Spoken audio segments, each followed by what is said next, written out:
Hello, everyone. Welcome back to another live stream. Today is going to be a good one because it's all about Christmas. Now, Christmas is right around the corner. I mean, it's December time, so it's right around the corner. And I decided, hey, I heard a lot about the origins of Christmas. I mean, I think a lot of people have heard about the origins of Christmas. Some people, talk about how it originates from medieval Christian European practices. Some people talk about how it originates from pagan practices. Heard a conglomerate of the two. So I picked out two videos. One from Merciful Servant, which has an Islamic background, and another one that I forget what the channel's called, but it's also talked about the origins of Christmas, which comes from a more secular, non-religious background. I'm going to compare the two. I'm just kind of curious to see if the history is different between the two videos. I was already aware of, I've been told about the pagan origins of Christmas before, and I kind of knew about like how Christmas tree tradition and the wreath tradition and some of these other traditions have pagan origins to them. So I don't know much about it though, but I've heard about it. So I'm just kind of curious to see what these videos have to say about it, learn more as we go along. So I think it's going to be a fun one. I think it's going to be fun just learning more about a holiday that I grew up, participating in and celebrating in. Seeing if there's something, there's going to be a lot of things, I've got to say that for sure. There's going to be a lot of things I just don't know about, and I'm excited to learn more. As always, if you want to participate with the live chat while I'm live streaming, you want to interact with me while doing this, you got to be a subscriber. So subscribe to join in and interact with the live chat. And also, if you enjoy this video, leave a like, comment, and subscribe, and let me know what other videos I should watch, check out, and react to. Because on this channel, I try to engage with different cultures and religions.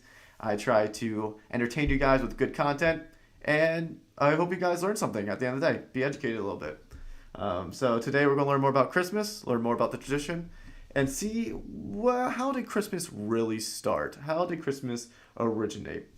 And I'll give you my thoughts and reactions as we go along. So let's start the video. Let's start with Merciful Servant, and then we'll head into the other video and compare the histories and see how they pan out. All right, let's do it. The hidden history of Christmas. In the winter season, around December 25th, the people celebrated the winter solstice. And so the winter solstice would come about somewhere from December 21st all the way to around January 6th or so. Okay. And so the people of the north would celebrate different holidays, have different occasions based upon the winter solstice. In the wintertime, there is a period where there is no light. You are literally in darkness 24 hours of the day. Okay. And this stretches for a period of time. Now, could you imagine if you're living in Alaska or living in Canada or living in Norway and you don't have central heating and the cold is outside, it's darkness around you. Yep. People are dying from disease. It's a terrible time, and every family would probably lose somebody, or they would know of somebody dying from the cold and disease during that season. Mm-hmm. This is the winter solstice. And so when the sun starts to come out, the people now are looking at the sun as a life-giving force. And so during that time, a number of ceremonies were held in northern countries. In the far north was the Feast of the 12 Nights, which stretched from December 25th to January 6th. Interesting. Also in ancient Greece, there was the Bacchanalia, which was held for their god Bacchus, the god of wine and sport and play. The Romans had the Saturnalia for their god Saturn, their main sun god Saturn. And so you find during these times that the people held ceremonies in the north. They would burn bonfires. The light was important, the fire, because the fire represents the light, the life-giving force for those who worship nature. Also in the north, they recognized that there was one tree that despite the cold would still remain alive, the evergreen tree, the fir tree. And so in some cases they would take this fir tree, believing that there was powers of life within the tree, and they would put it in their homes, set it there and put a light on the top of it, or burn them in the front, or they would make mistletoes and put them over their doorways, a type of what we would call ta'weez or tamima, It is an amulet. And they would hang the amulet over their doors, hang the amulets in their home, hoping that this fir tree, that this so-called life-giving force would protect them from the danger of the winter. Yeah. Okay. And so their ceremonies developed around this. And this went on for hundreds of years. We also find in the ancient northern countries and the Druids of the north. Wait, so was this something so far? I'm not sure if he addressed this. Let me know if he addressed this already. But is this just so far in the Canada, Alaska area, or is this also in Europe that they were worshiping these trees and cutting down the fir trees? Because that would actually be really interesting to me to know that northern countries in like Canada, Europe, and Canada and stuff are doing the same thing that Europeans are doing, even though they're across seas and not interacting with each other. If that's the case, I would be really intriguing. They carried out special ceremonies surrounding the mistletoe and surrounding the fir tree and the beliefs, and they would meet within circular areas. And they had a secretive cult that spread throughout the far northern countries. One of the interesting individuals, and you can look this up if you can find it in the dictionaries or encyclopedias, is a man called Mithra or Mithras. Okay, actually, I'm going to do that real quick. Let's see. He says, hey, you can look him up and find him. Let's see what happens if I look up Mithra. I'm really curious. All right, Mithra. If we do that. Mithra, commonly known as Mera, is an Iranian deity of covenant, light, oath, justice, and sun, in addition to being divinity. History of encyclopedia. Mithra at some point around the 3rd millennium BC, when the migratory groups known as Indo-Iranian, in the regions of Iran and northern India, respectively. I thought he was talking about Canada, though. Or is he talking about Asia now? Mithra, Canada? Question mark? Alright, well, I don't know I see anything. But so far, he is right that it's a god, but it might be... This is a very mysterious character. And when you look at history, you find that this individual called Mithra was born on December 25th. Alright, let's do that real quick. When was Mithra born? Maybe we'll find something here. When was Mithra born? December 25th. All right, there we go. Checks out. Okay, Mithra was born 25th to the Virgin of Aneda. The babe was wrapped in swaddling clothes, placed in a manger. Mithra was considered to be a great traveling teacher, a master of 12 companions. So basically, it's supposed to be a replication of Jesus. Essentially, is what Mithra was supposed to be, supposedly. I'm still curious why I'm saying Iranian. Because if he's talking about Canada or the northern countries, why is it Iranian? That's what's confusing me right now. Not sure why that's the case. His day of the week was the 7th day of the week, that we still call Sunday. He was supposed to be the son of the sun god himself, and they had a special sacrament. What's up, Salima? Made up of bread and wine. Welcome to the chat. Welcome to the live stream, man. They would make this drink during this time. And supposedly he died for the sins of the people. Sounds familiar, doesn't it? Wait, so Mithra, was that BC or before Jesus or after Jesus? Was Mithra before or after Jesus? Prior. Okay, so perhaps the case of potential mythological borrowing is found to claim Mithra as an ancient mythological deity worshipped in Persia. Okay, so Mithra was from Persia, so from the Persian Empire. And if I'm not mistaken, the Persian Empire was a lot of Asia, Middle Eastern area. Okay.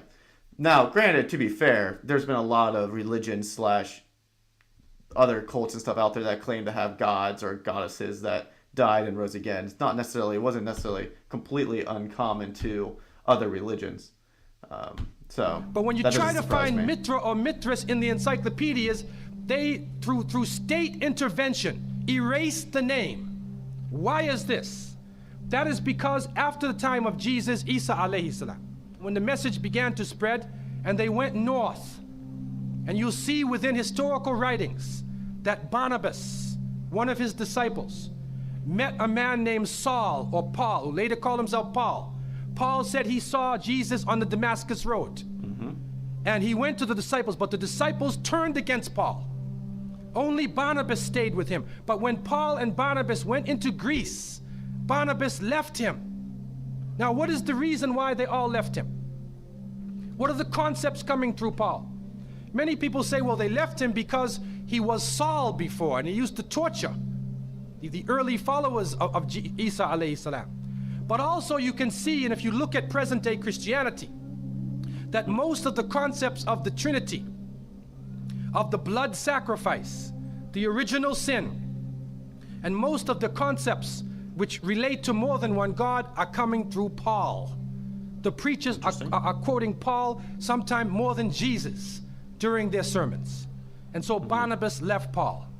And somewhere in the early days... Now, granted, the one thing he's leaving out here is that Paul, in his letters, quotes a lot of the Old Testament and a lot of the Gospels as well. So, to be fair, Paul also uses a lot of quotations from the rest of the Bible. And so even if there is the case that other teachers are quoting Paul, Paul also quotes a lot of other scripture besides his own. In Rome or Greece, somewhere in that area, those missionaries who were teaching the teachings of Jesus, Isa alayhi salam, met with this force coming from the north. And so you will see in ancient Roman history that in some cases the Roman emperor would go out to the Colosseum and the gladiators would be fighting each other and everybody's cheering for the gladiators. Sounds like one of our football games. They would go to the Colosseum, right? And the gladiators would fight. And then if one of the gladiators was down, and they would look at the emperor, should I kill him or not? And if he wanted to kill him, he would say, he would go like that. Yep. Right? You know, that sign down. Yep. If he said keep him alive, he goes like this. Yep. You know how we use it today? Yes. Okay? Gives that sign. Okay? One of the terrible things happening during these rituals at the Colosseum is that they would bring the Christians out, literally men, women, and children, and feed them to hungry animals. Yeah. That was a They would take a hyena or a wolf or a lion and get it hungry and crazy and beat it and throw raw Granted, meat they at didn't it. just do that to Christians. They did that to like war prisoners and basically anyone they hated or wanted to make a mockery out of. So Romans and other old ancient empires back then found really cruel, evil ways to torture, kill, and absolutely just humiliate people. So they didn't just do that to Christians. They did it to a lot of different people, but Christians just happened to be one of them during that time period. And then send it out on the people, and they would literally cheer and watch as the animal ripped the bodies apart. Practice. This is a terrible culture. Tear the bodies apart. And so somewhere along the line, somebody who couldn't take the torture, who felt that maybe we can win these people over, made a compromise. And you start to see changes going on from the early part of the Christian era in Southern Europe, where the major ceremonies held by the nature worshiping people are combined with Christian names and Christian ceremonies, and therefore what comes forth to us is a mixture with the two streams coming together, where you get a monotheistic name or a monotheistic character with a pagan ceremony. And so the mixture of this together is what is giving us the present day holidays that we see. Number one, we understand that Isa alayhi salam, according to the different reports of the different scholars in many religions, he was not born in the cold weather. Okay. History shows us that he was born during the warm weather. Interesting. Even in the Christian traditions, they have the belief that the shepherds were tending their flocks outside. Actually, like most Christians say and admit, like it's commonly known. Most people, I think, know that Jesus wasn't born on December 25th.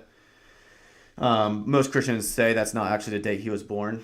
It just happens to be the national date for the celebration. Now, again, I'm trying to at least learn more about the history of Christmas. Honestly, I know it has some pagan origins, Christian origins, Roman Catholic origins. I know it has like a lot of different combinations there. So that's why I'm kind of watching these. But most Christians, at least in the West, the people I know he wasn't born on December 25th. It just happens to be the day of Christmas. Palestine, you cannot keep your flocks outside. In the wintertime, in the evening, you bring... Thank you, Chugabug, for the donation. This is my first chat revenue. Oh my word. Thank you, my dude. Thank you for the $1.99, bro. Does this video explain the Christmas tree? Actually, yeah, it did. So I don't know if you might have missed it early on, but actually in like the first couple minutes, it talked about how fir trees were used in pagan cultures as a means to like protect the house against, I think, the cold, because it would get really cold. And so earlier in the video, I talked about kind of the origins of it. So if you want to check it out, Hidden History of Christmas, if you watch the first like 3 or 4 minutes, it talks a little bit about the origins of the Christmas tree. Also, the next video I'm watching is going to talk about it as well, I think. So stay tuned. Because it's cool at night. And so it was the warm weather. It was also the time of the taxes in the north. Okay. In the story coming in the Quran, when we see the mention in chapter 19 in verses 24 to 25, and we see the mention of the story of Mary, because it is the belief of the Muslims that Maryam, may Allah be pleased with her, was a virgin, and she had dedicated her life to the worship of one God, prayer and fasting. And by the power of Allah, that the Creator breathed His Spirit into her, and she conceived Jesus. He said, be and it is. She conceived Jesus, Isa alayhi salam, without a father.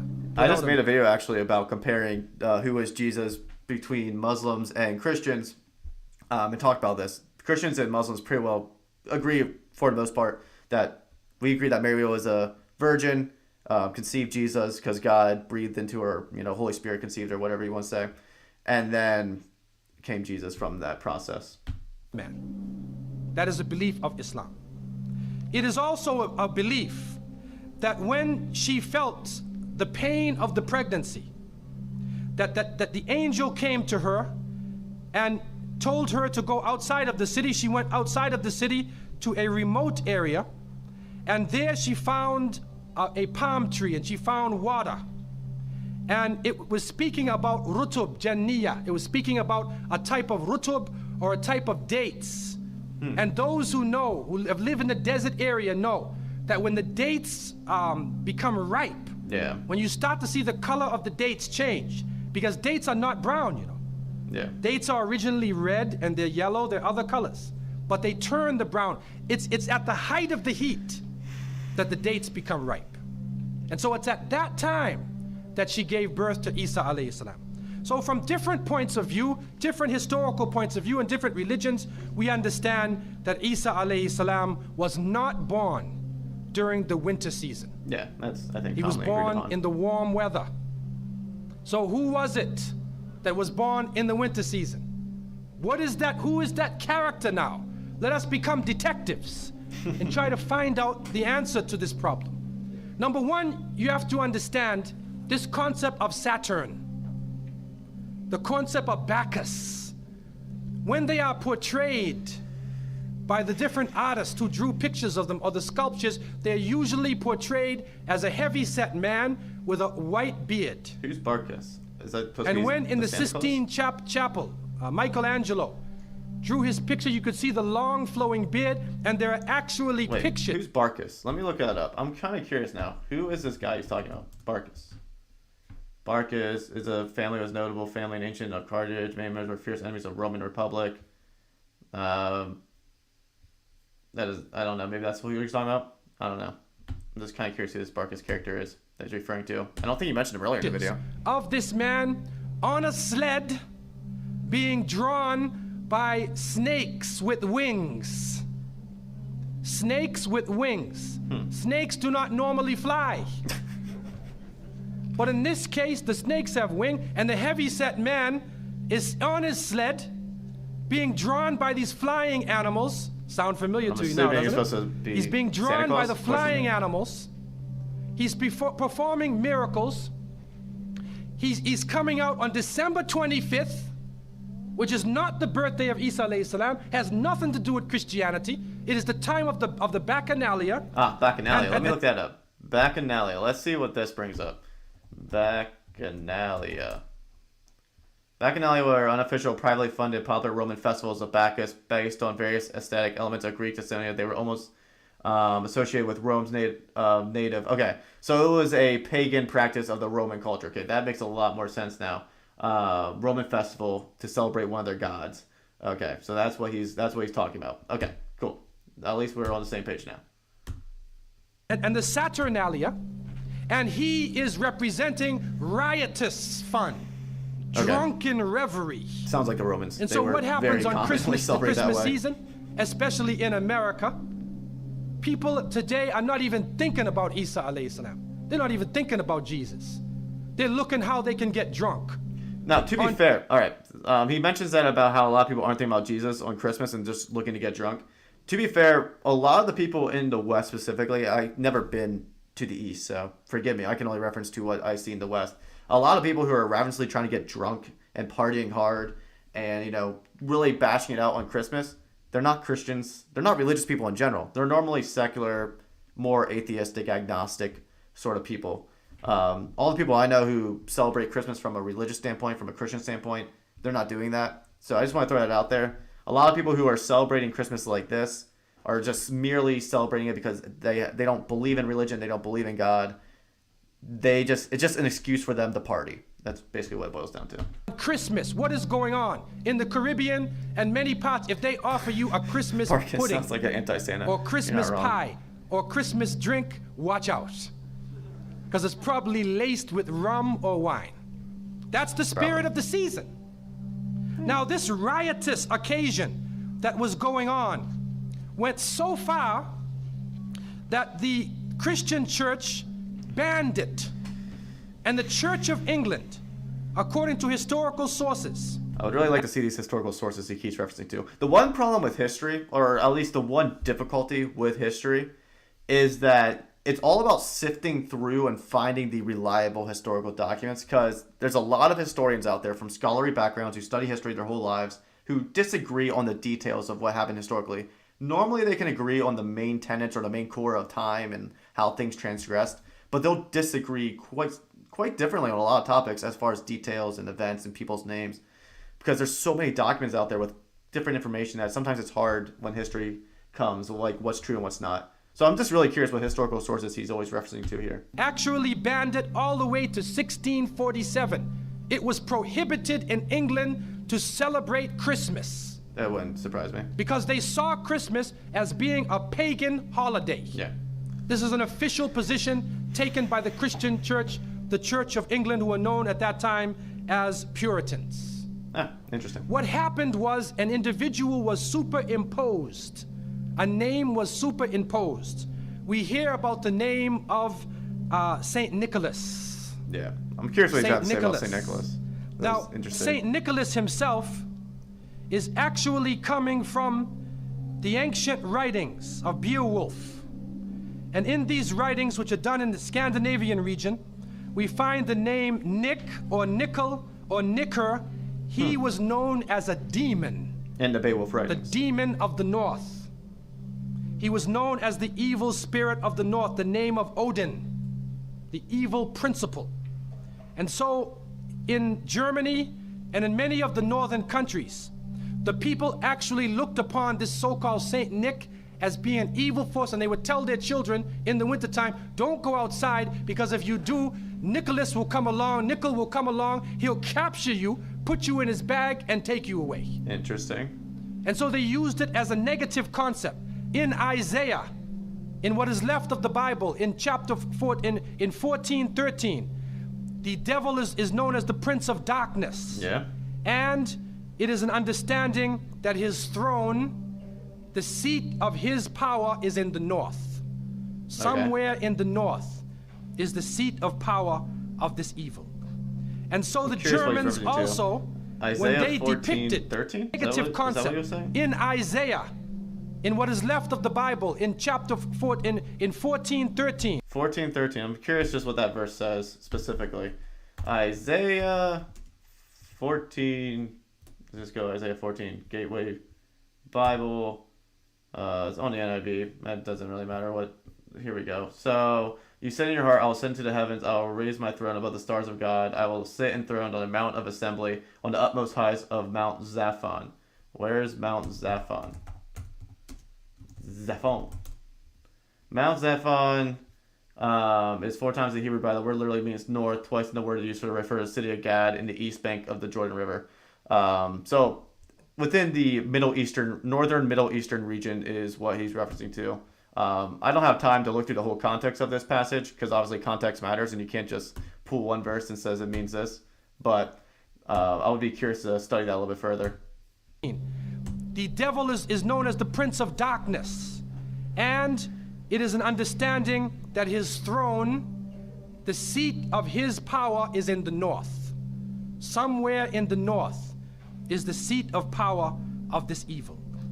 And so the Any time frame of the banning of the Christmas for the New England Church? Well, it said in 1673 it was when it was banned, I think, or at least it was banned for like a couple centuries. It looked like. He's probably going. He didn't get to the point where it was reenacted. I'm sure he's going to get to there at some point. How the church reenacted Christmas. Can you react to the Army of Satan Part 3? Maybe in another video. I think I reacted to the first two parts. I might react to this third part in another video. But this one, we're going to try to react to these Christmas videos. So, but thank you for hopping in and joining on. And I'll check out Satan Part 3 maybe sometime in the future. Germans also, thank you for suggesting when that. they depicted this Nicholas, or this Pelsnickel, as they would say, Pelsnickel in German, it means a furry devil. When they depicted him as a man with red fur. He had red fur coat, and his base was in the north, and he was the essence of evil. Interesting. And the Church of England till 1647 took the position that this celebration could not go on. So what we are actually seeing is that the Christmas occasion was actually the time of evil. Interesting. It was the time of the belief in the Saturnalia and the Bacchanalia.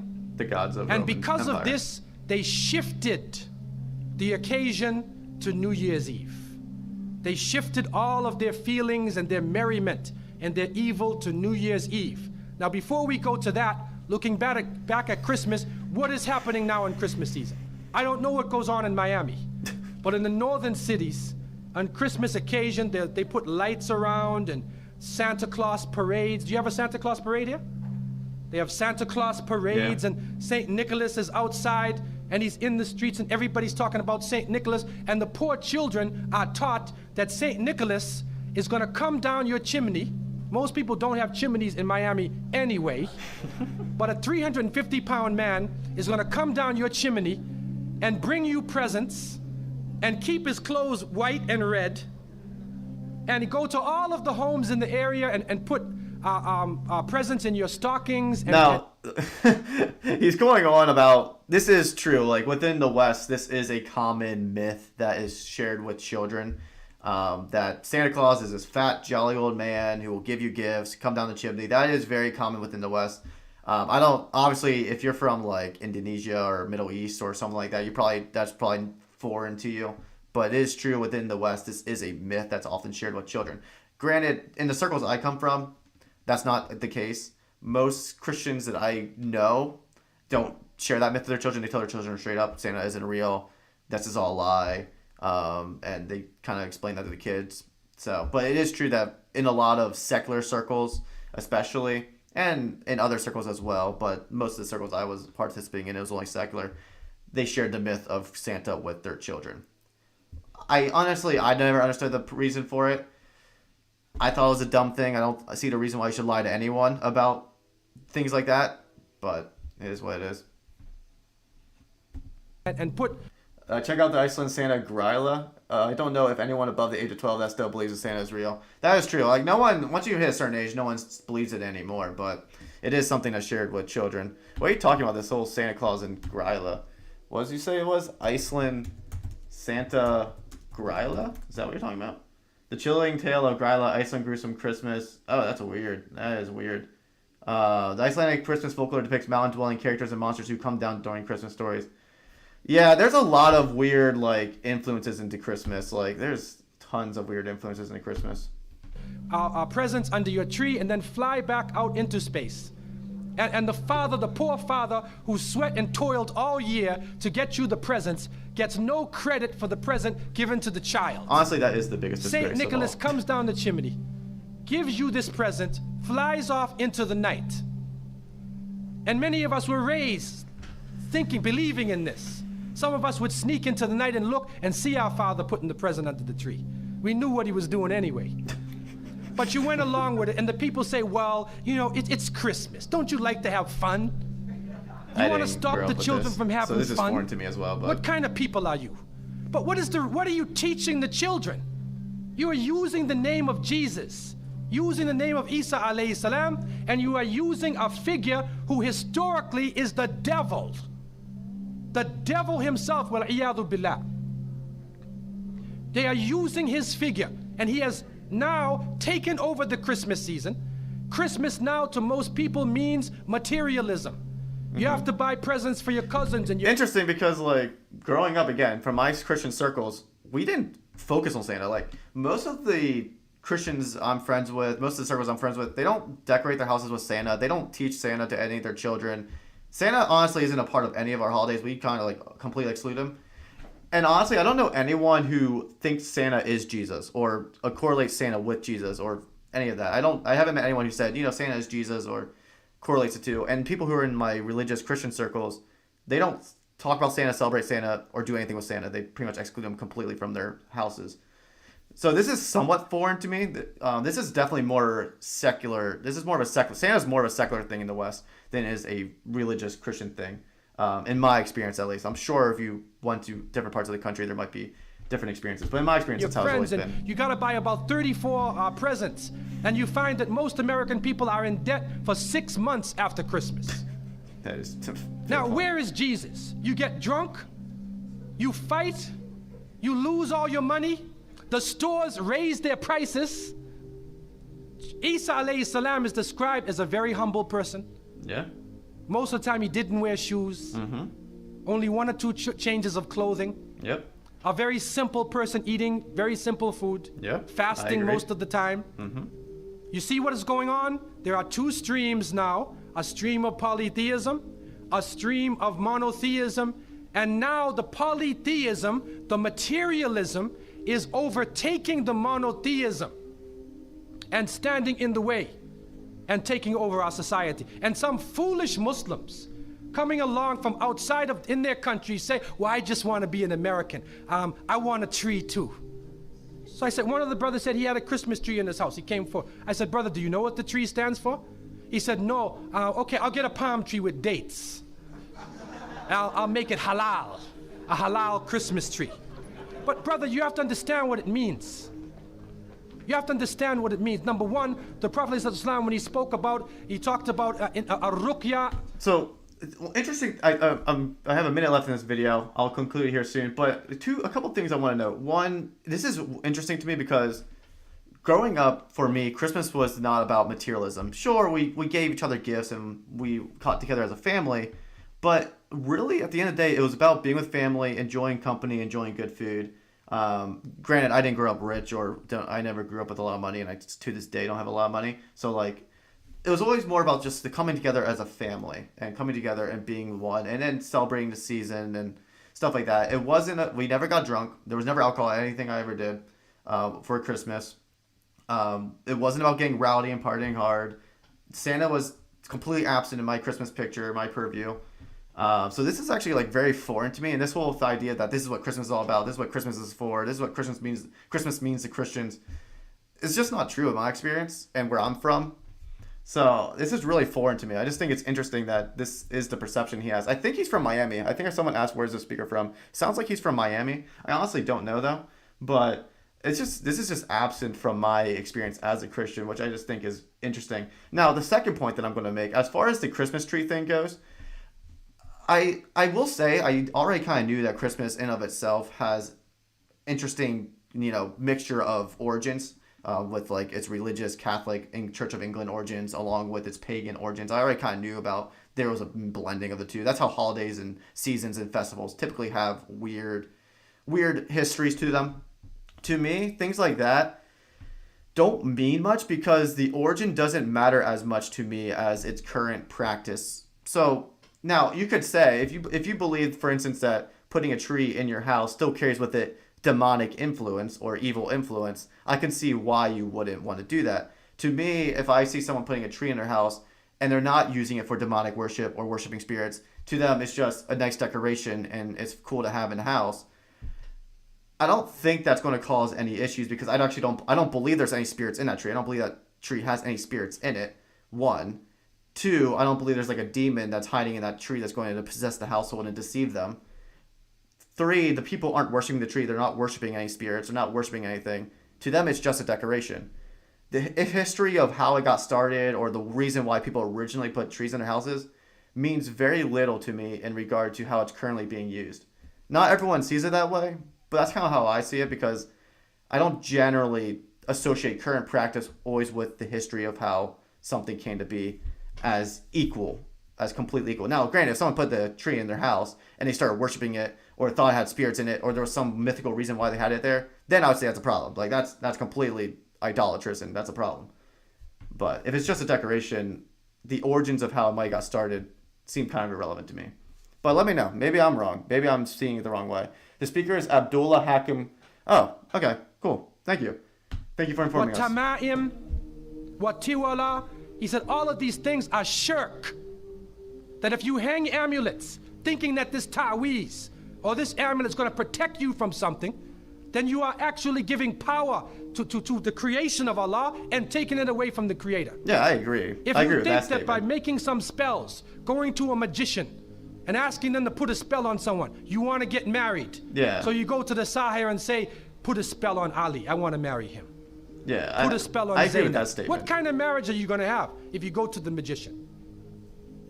And so the Prophet, peace be upon him, named all of these things, the superstitions, the amulets, all of these type of things are the other stream which goes away from monotheism, from the belief in one God, and takes you into another religion. I agree with that final statement. Like, I agree that if the reason why you're doing it is superstitious in nature, that's a problem. But if it's just a decoration, and it just happens that the reason why that became a cultural thing is because of some weird religious thing hundreds and thousands of years ago, it's kind of irrelevant to its current practice. But if someone is currently putting it up as an amulet or a protection or has some sort of religious tie to it, now that's a problem. So I agree with that final statement. I just don't think that a lot of people, at least a lot of people I know, who ever decorate their house with any sort of Christmas decorations, are decorating it because they're actually superstitious or believe it has any sort of power. That's the only thing where I would say I kind of differ on. But so that was interesting. I don't know. Okay, again, one of the things about history is that you kind of have to check your sources and see if they are accurate. He says he uses a lot of sources. He might. I mean, I don't doubt the guy. It's not like I don't believe him. It's just that history is interesting. You always have to kind of look at the sources yourselves and study historical sources and scholars to see what they're saying.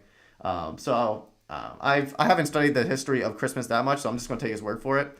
But speaking of taking someone's word for it and cross-referencing, I'm really curious what this guy has to say. I want to see if he talks about some of the same things that this video talked about, or if he's going to use different sources, or talk about a whole totally different history. Again, Christmas and holidays and festivals in general, they pull in tons of different sources. Come from different backgrounds. So like Christmas tradition nowadays comes from hundreds and hundreds and hundreds and hundreds of years of different traditions from the past from different backgrounds. So I'm really curious how this video compares to this other video that we just watched and see if the history is the same. Let's see if these sources back each other up or not. It'll be interesting to check that out. What other decorations are common that he has a really bad that have really bad beginnings? Well, I know. So basically anything involving a fir tree has pagan origins to it. So like if you're hanging up a wreath or holly or mistletoe or putting a tree in it, it comes from a pagan sort of background. Now, interestingly enough, actually, the one decoration I know that doesn't come from a pagan background is candy canes. So the red, white striped candy canes is actually probably the most quote unquote Christian thing when it comes to Christmas decorations, because it actually, I don't know exactly 100% what church started it, but it came from sort of like a church missionary background where the red was supposed to like represent the blood of Christ and the white was supposed to represent purity and the cane was supposed to be like a shepherd's hook to guide people. It was like a church invention for like ministry purposes to share the gospel. So actually that candy cane is probably the most Christian decoration, if you will. But I know anything involving trees pretty much comes from originated thousands of years ago or hundreds of years ago from pagan background. But let's see what this video has to say about Christmas and compare the two. Are they the same?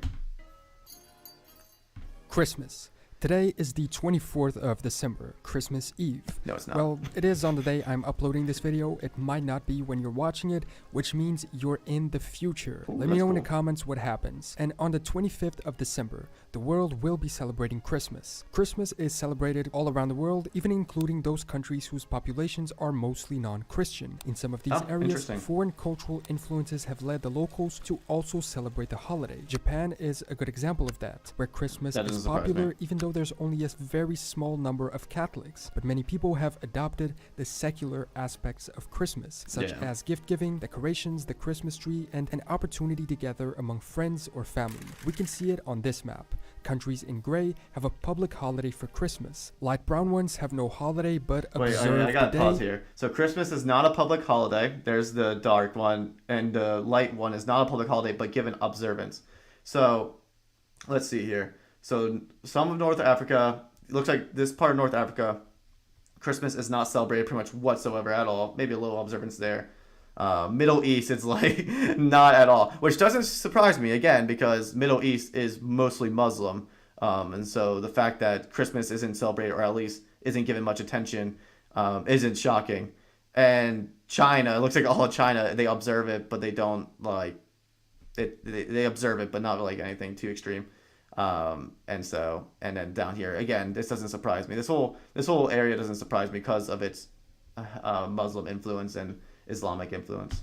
And only in dark brown are the few who don't recognize it. In this video, we're going to learn about the history of this day, what it means, why and how it is celebrated, and how it has evolved throughout history. If you don't feel like watching all of it, here is the summary. Christmas is technically the celebration of the birth of Jesus Christ, despite the fact he was apparently not born on December 25th, with the date having been chosen to match the celebration of the winter solstice, Alright, winter solstice. which Romans celebrated That their lines god up of the sun. In with the other addition, video. modern Christmas has evolved from this early religious celebration to become a festival of many people, religious or not, in similarity to what already happened before with the pagan celebrations of winter. Through Pagan this celebration of evolution, winter. Christmas Another itself lineup. also took many traditions and customs from these same pagan festivities, such as the usage of the Christmas tree, mistletoe, caroling, or traditional foods. Essentially, it's technically a Christian religious holiday, but apart from religious celebrations, all its other customs come from pagan festivities of winter. And today, many There we go. people only celebrate the secular aspects of it, not paying much importance to the religious aspect. Now, if you're interested, let's look at it in more detail. Let's There's do it. also timestamps for excited. each chapter of the video in the description if you want to skip ahead to any specific part. Christmas is an annual festival commemorating the birth of Jesus Christ, the central figure of Christianity, a preacher and religious leader, and according to those who follow the Christian faith, the incarnation of the Son of God. Virtually all modern scholars of antiquity agree that Jesus existed historically as a person. This was something I didn't know. How he existed, meaning what he did, and who he was exactly is another question, but that's not the point of this video. We just need to understand that technically Christmas today is partly about him. The Gospels of Christian apostles, Luke and Matthew, describe Jesus as being born in Bethlehem as the son of Joseph and Mary, who would have traveled from Nazareth to Bethlehem for a census. So there's They the would general have stopped nativity one scene. night to rest, and Jesus was born in a manger. According to the religious story, angels would have then proclaimed him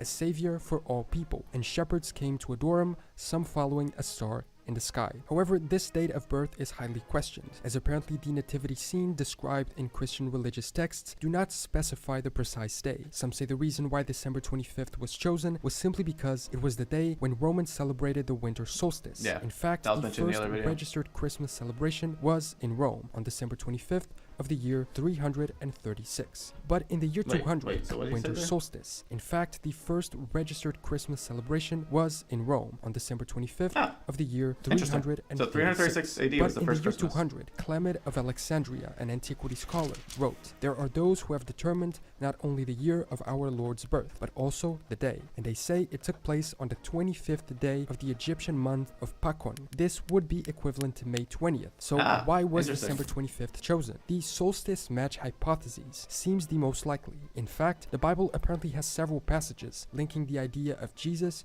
to that of the sun. A quote even states, "Unto you shall the Son of Righteousness arise." Yeah. And the Romans celebrated their Malachi. sun god Invictus on this winter solstice. So it makes sense that as Christians began to grow within the Roman Empire, they wanted to appropriate this date for their new faith. Stephen Emans of the University of Alberta also states that it is cosmic symbolism which inspired the church leadership in Rome to elect That's the one thing southern about solstice. church, like church history. If you look at it, a lot of things that they did was in the goal to evangelize the lost. So they wouldn't change their core fundamental beliefs, but they would find new ways to reach the outsiders, the pagan Romans, or to reach people the Jewish people, or to reach people who weren't Christians. They would they would find new ways basically to evangelize. Essentially is what they would do. They wouldn't change their core beliefs, but they would find new ways to evangelize and something that involved holidays. As the birthday Because Romans were big about celebrations and festivals. of Christ. Before we keep going with the video, a quick message from today's sponsor, I don't care about Ren. Responsibility for Okay. video. And what about the pagan connection? Many There we popular go. Pagan customs connection. associated with Christmas today were developed independently of the religious commemoration. Prior to and throughout the early Christian centuries, winter festivals were the most popular of the year in many European pagan cultures. For instance, Celts in Northern Europe are said to have introduced the usage of mistletoe and ivy in these winter celebrations, something that we very much associate with modern Christmas. The Anglo-Saxons and the Norse celebrated a winter festival called Yule, a word even today connected to Christmas. I think I misunderstood the first guy. So in the first video, I think I misunderstood him. I don't think he was talking about Canada. I think he was talking about Northern Europe the entire time. And I must have got lost at some point. And many Because all these are elements of Northern modern Europe Christmas countries. celebrations are said to have originated from these pagan Yule festivities. The Yule boar and goat were common foods that some regions still eat today on these dates. And the ancient Interesting. Yule log, which is not only a food, it was an actual wooden log from a tree, which locals chose and burned as a symbol of the festival. The Christmas tree itself apparently comes from medieval Livonia, today Estonia and Latvia, where German Protestant Christians brought decorated trees into their homes. In fact, the Catholic Church long resisted this custom, which was first adopted by the Lutheran Protestant Church, separated from Roman Catholicism. And the first time a Christmas tree stood in the Vatican was only in 1982. In Eastern Europe, non-Christians also had their own festivals, with traditions that were since incorporated into our modern Christmas, one of which being the Koleda, where a tradition of singing in groups emerged, eventually transforming into the Christmas carol. Although one key custom does seem to come directly from the religious holiday, the exchange of gifts, in reference to the gifts presented to Jesus at the time of his birth by pastors, visitors, and the famous 3 wise men, even though these would only present their gifts on a further date on January 6th. So far, actually, interestingly enough, the first video we watched, there is overlap. There is quite a bit of overlap. It does look like this guy's giving more credit to the church for starting some things than the other guy did. For instance, only so that's just traditionally interesting to see exchange right now. gifts on this date rather than December 24th, 25th. Although gift giving is also connection with the figure of Santa Claus. Okay, there's I'll get Santa. to him in a minute, but you can also skip ahead to this through the timestamps in the description. And during the winter solstice celebration of the Roman Saturnalia, the custom of gift giving also existed. Another religious tradition is also connected with decorations. Nativity scenes are known from 10th century Rome. They were popularized by Saint Francis of Assisi from 1223, quickly spreading across Europe, representing the scene of Jesus' birth. The traditional colors of Christmas are red, green, and gold. Religiously, red symbolizes the blood of Jesus, with green symbolizing eternal life, and gold from one of the gifts of the wise men, or the magi. Commercially, red comes from the popular figure of Santa Claus. Again, we'll talk about him in a minute, and green from the usage of the Christmas tree.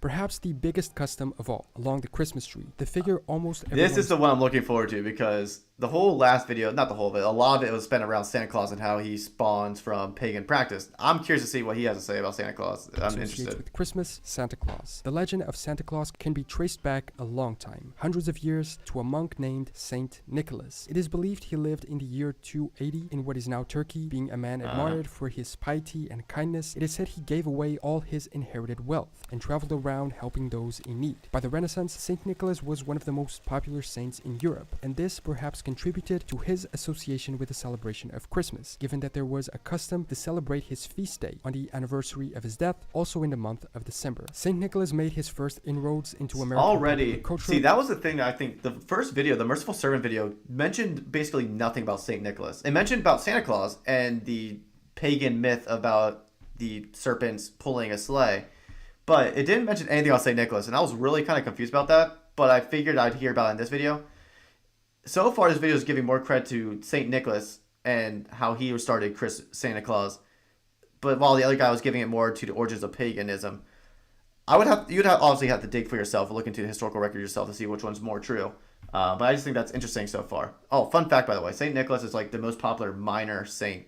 So there's major saints, I think, and like minor saints. He's like the most popular minor saint. He's actually not like a major saint, apparently.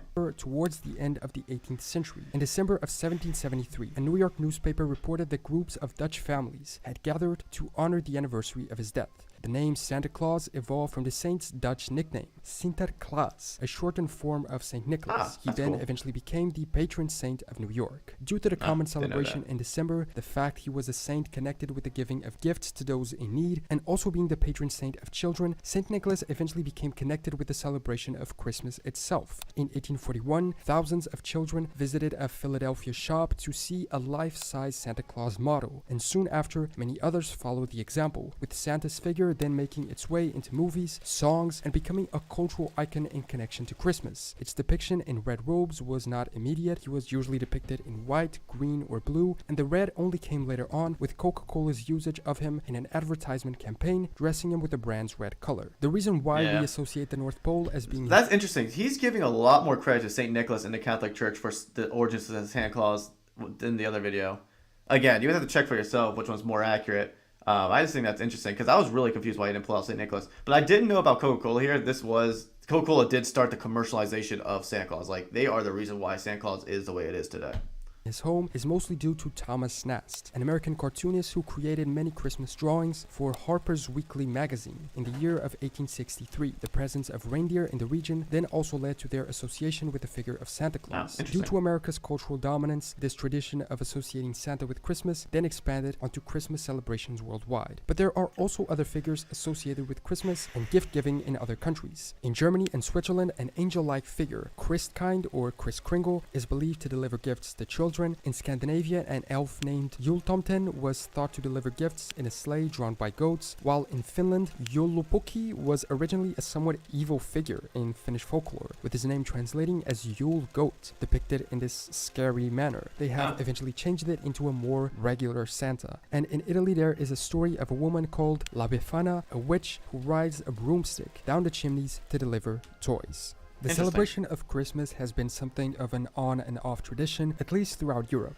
By the time it got to North and South America, as well as Africa and Asia, its celebration had been fully established in the old continent. But throughout the Middle Ages, there were some exceptions. In the early Middle Ages, Christmas Day was overshadowed by Epiphany, which in the Western Christianity calendar focused on the visit of the Magi. This is on the 6th of January. In some countries, it is called Day of the Kings, referring to the day the three wise men visited Jesus and presented him with gifts. Today, the Spanish, for instance, still attribute great importance to this day. But soon enough, Christmas in December began to dominate all traditions. The 12 days of Christmas began being celebrated, also in imitation of a Saturnalia ritual. And Emperor Charlemagne even chose to be crowned on Christmas Day, a tradition followed by King Edmund the Martyr and King William I of England. By the High Middle Ages period, Christmas became incredibly prominent as a holiday in Europe. King Richard II of England hosted a Christmas feast in 1377, at which 28 ox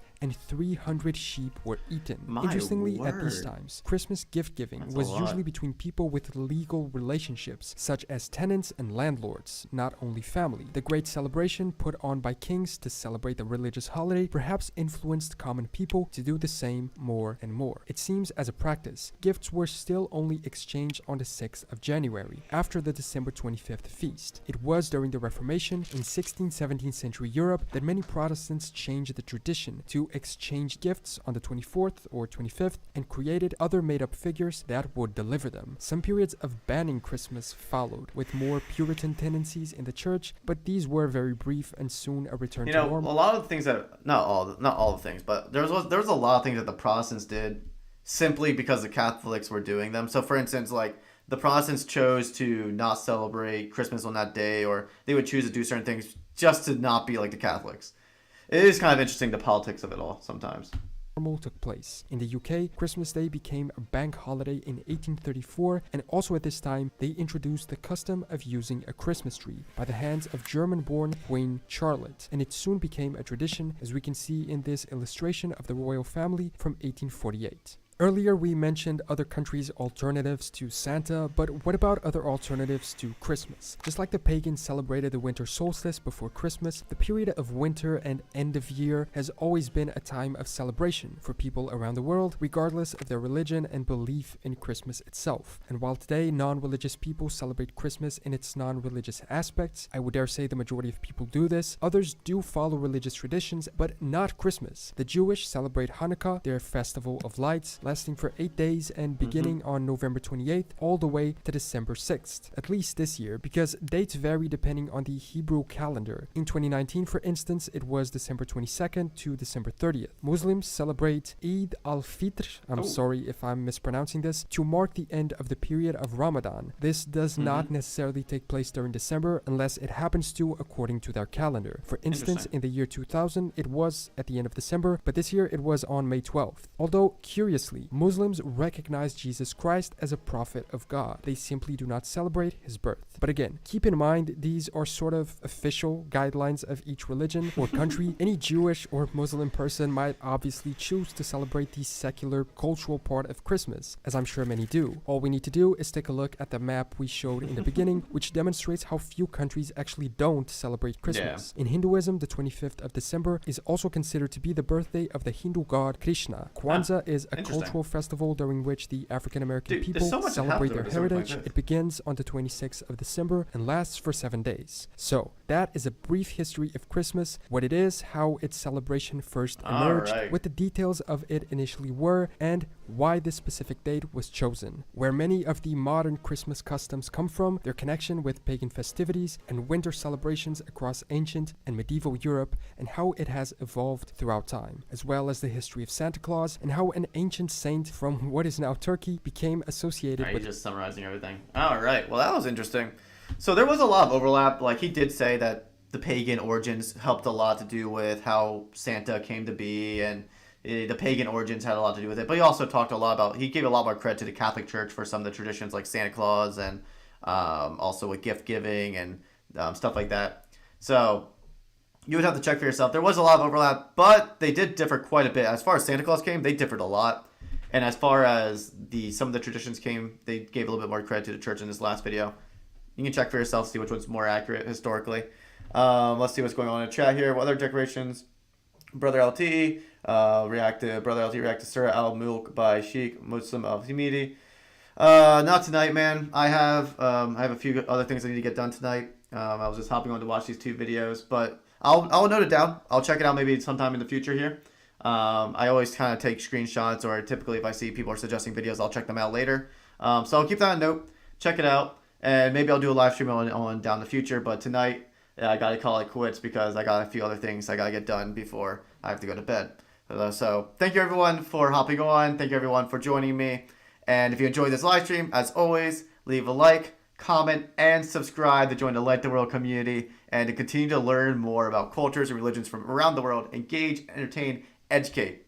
And as always, friends, before I head out, go out there and light the world yourselves. Thank you for joining.